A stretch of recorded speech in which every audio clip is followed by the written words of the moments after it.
Hello everyone, this is Jeff, the lead developer at Universal Card Game. I'm here to bring you the prototypes of the pre-built decks for the Universal Card Game.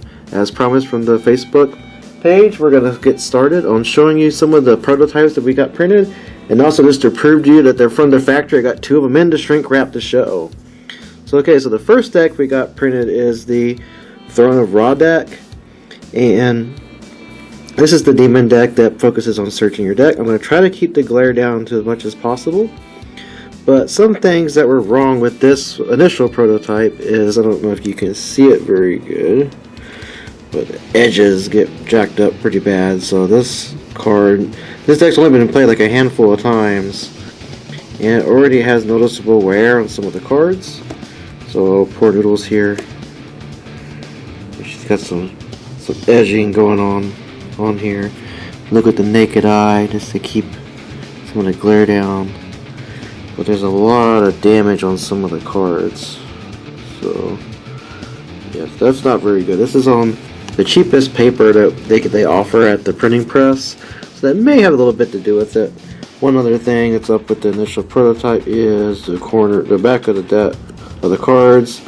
You can see the black border on the back.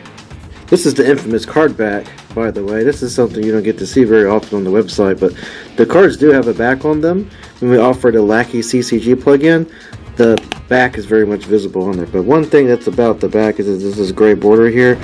Hopefully that's removed in our new guys that we got printed. And let's see, the Shadow Architects, got on Molly here. Her text is pretty hard to read on this.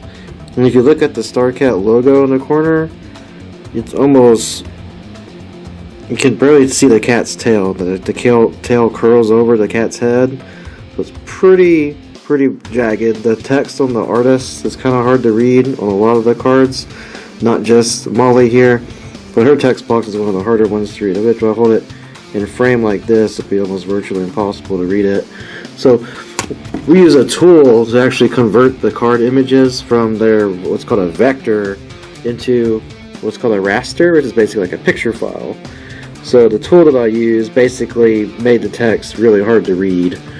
So a lot of the guys that had the smaller text, like the Blood Omen on here, it's just kind of meh. So with all the Blood Omen here is, it gets kind of hard to read on some of these cards. They look really good. The pictures look really crisp. So I know I'm going to do a lot of the negative stuff. So let's talk about some of the positives though. So these things are really durable. Try to avoid some of the glare. But it's going to be kind of hard, but you can probably hear it. But you can shuffle these things. Makes the nice, healthy shuffle noise. You can manhandle them, you can cut them. So yes, they're very durable cards. This is the initial prototype. You can see some of the borders are black.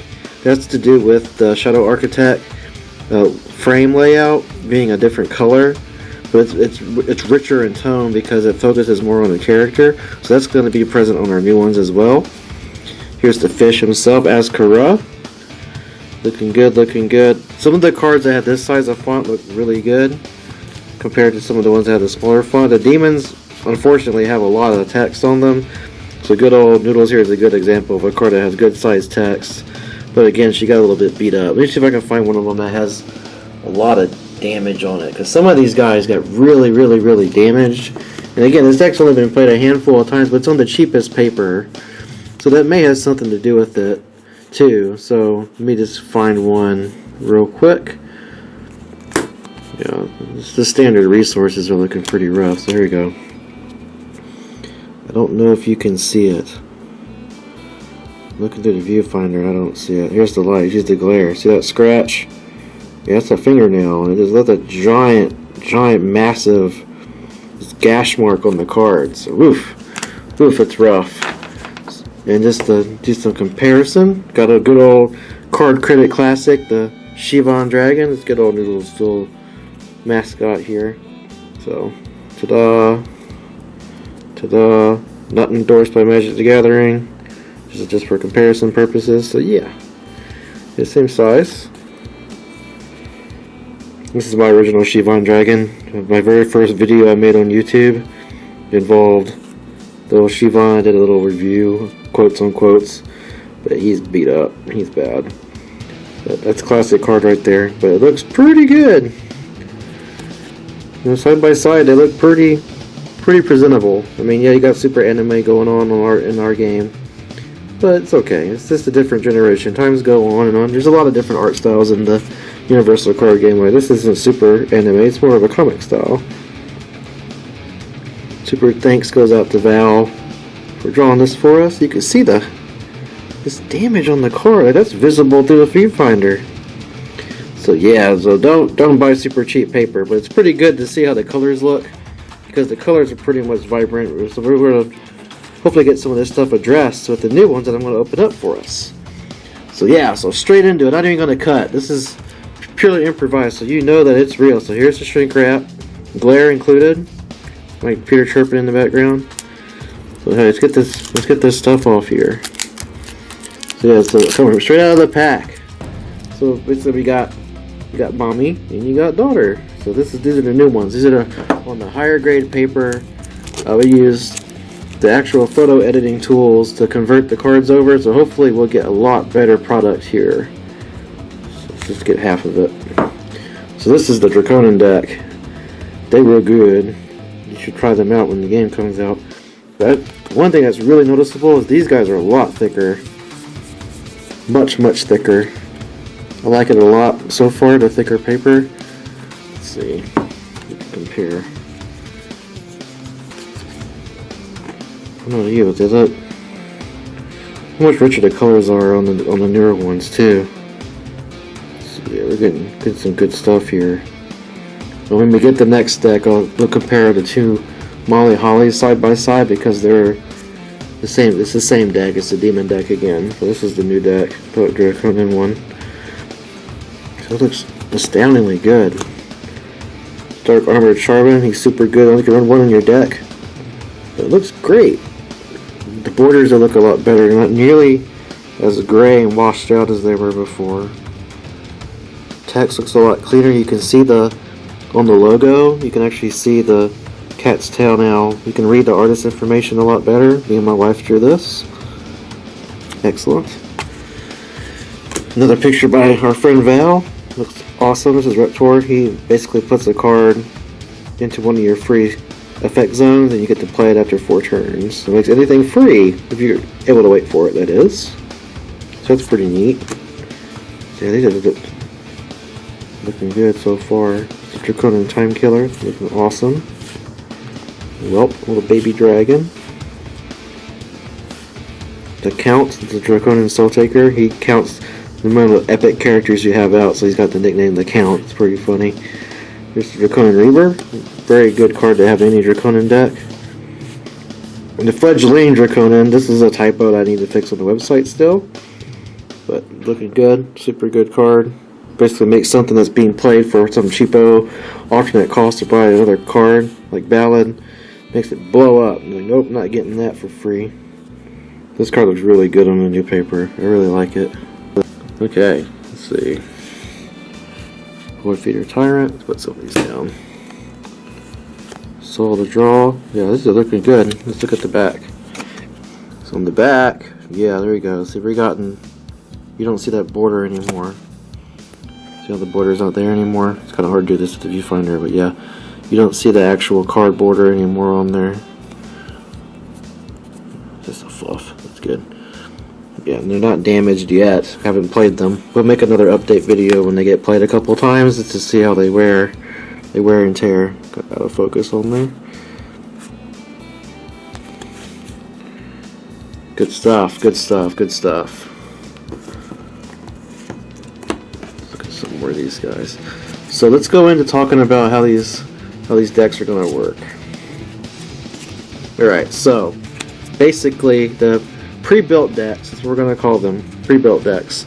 They come in a big stack of 90 cards. Alright, so you get your first 60 cards in the deck, or what's called the main deck. Then we're going to have an insert to kind of let you know where the breakpoint is. But this is your 60 card main deck. This is what you play in the UCG. As according to the rulebook, you play a deck of 60 cards. This is your main deck.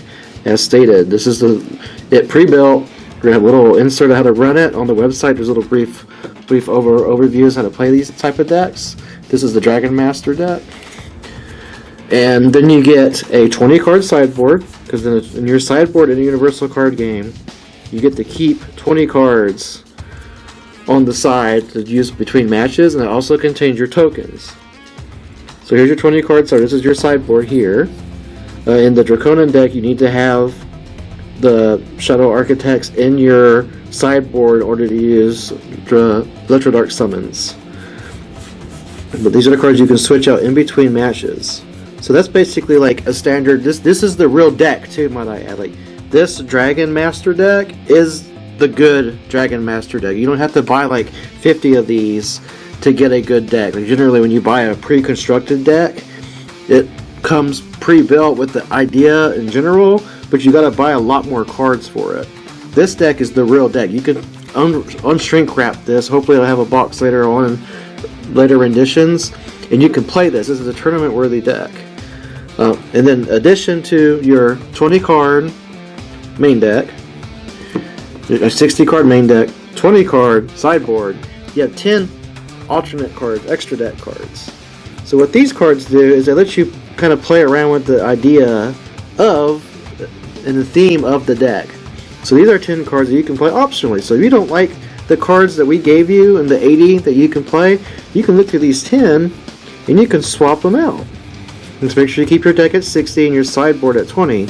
But all these cards in this stack, they're all effects, but they all help the Draconin deck. This is the Sharvan Dragon. He can become a 10 combat character, and it lets you get rid of your cards in play that you don't need anymore, because often with the Draconin deck you can fill up your effect zones or have cards that you don't need and it's not good at the moment. You can get rid of them and make a giant 10 combat dragon. And there's the Phoenix. What this is good for is when you play the bigger Draconin, you can pitch the Phoenix and it goes back into your effect zone, and you can replay it after 3 turns with the buy 3. And then you have Tear the Void. Tear the Void is good because it gives you a direct damage option to kill big targets just by removing an epic character in your hand from the game, or if you have 2 Pitfalls or other cards that are not epic archetype, you can play these instead. So it basically helps your deck out, and you can play basically the same theme of the deck, but you get to have more options available to you. So you don't like this style, but you don't have to buy any packs of this game, because the whole point of Universal Card Games, there's no packs. We're going to offer everything together. We're going to sell it all together, but you need to figure out what theme you want. So we're offering these pre-built decks for you to let you play the theme. And what's neat about this is you can buy a set of these and you can play with your friends, and they'll all be competitive. These are all equal power decks. Like, they all win pretty much at the same ratio, win-loss. But yeah, it's a game. It has to be balanced. No deck should win every game. So let's pop the shrink wrap on the new Throne of Ra 2.0 prototype, and hopefully we can see some improvements. We'll do some side-by-side comparisons. So straight out of the shrink wrap. So okay, so let's get Molly here. We got Molly. She's our main girl. And let's find another Molly from the first prototype. There we go. Let's look. Alright, so left side is the new one. Right side is the old one. So let's get them in frame. So, pretty far away. Looking at the viewfinder. Let's see here. Zoom way in on this. Hopefully it doesn't get out of focus. So yeah. The StarCat logo looks a lot better. The art credits. Let me just tilt it a little bit here so I can see it with my eyes. This is the first time I'm looking at these. Yeah, the art credits look a lot better too. The colors look a lot better because I use a different tool to convert these guys. That's a bit irritating. The corner is kind of... Oh, this is the glare. Okay. Got worried there that the corner was bent up. Yeah, they look pretty close, but this paper is a lot thicker. Like, it's hard to show that via video, but this paper just gets fingernail markings in it like crazy, and it just feels really waxy. But this one feels a lot thicker, something you'd play a card on. So this is... Let's look at this. Yeah, you can really see the difference in the backs. See this gray. I don't like the gray. Made it all black on the new one. Awesome. Awesome, awesome. Okay. There's some more. Computer's chirping in the background. There's the fish. Activists. The face detection work on the fish? No. What about these? It does. It works on the dude. The face detection's picking this guy up. Who is this guy? This looks a lot better. Her corners aren't bent up like before on the other one. So let's go into talking about how these decks work. So this is your 60 card main deck. So let's skip. So 60 card main deck. Pop that out of the box, shuffle it up, ready to go. Here's your 20 card sideboard. I'm trying to avoid the glare from showing. So here's your 20 card sideboard. It gives you some discard options with the black totem wing, some anti-demon support. This is really good against decks that play the same designator. This can flip when it's the only card you have out, and it gives them all -2. Left Dark Storms, get rid of those pesky effect cards. Devastation to wipe out Swarming. Noodle's Hatred to wipe out all the effects. And Paradigm's Edge to deal with those pesky unique resources that generate more than 1 Terra. And then to help you out, we get the 10 card extra. We got the Architect Evelyn. She has a cool ability, the Retribution -1, to put +1 or -1 counters, so you can deal with small threats, or you can make your demons get bigger, because the demons use the +1 counters to power their abilities.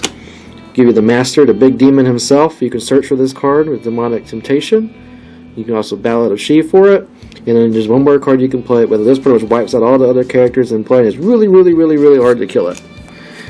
Naughty Magazine gives all Terror characters -1. It's pretty good because most of your demons are big or can become bigger. And here's Divine Intervention. Divine Intervention is you can pay 4, and you can search your deck for a card, or you can put a card in your hand straight into play. Each player does this, but if you pay 8, because it costs 4, and you pay the extra cost, you can do both abilities. So you search your deck for the Master, and whatever your opponent plays out, it pretty much dies. And the last 2 natural balances, just in case that you need to get those extra resources out, we give you 2 copies of these because this card is stable, and you can play 4 of them. So I hope you enjoyed this little update video. It's just a little something to throw out there. I try to keep posting updates once a week on the Facebook page, and I'm going to try to start updating the YouTube channel, and the website needs some work to get more into production mode where we're going to start distributing the game. So everything's good with the copyright, and the game should come out soon. I mean, we're getting there. We got prototypes going on, and I've showed them to you. You've seen them. We're coding the game. I mean, we're getting places. I appreciate everyone who's followed us so far and has been patient with the work. This life is hectic, and we do this on the side, but hopefully one day it will be the thing, and it will be a product. So again, this was Jeff, the lead developer of the Universal Card Game. I hope you enjoyed this video, and have a great day. Thank you.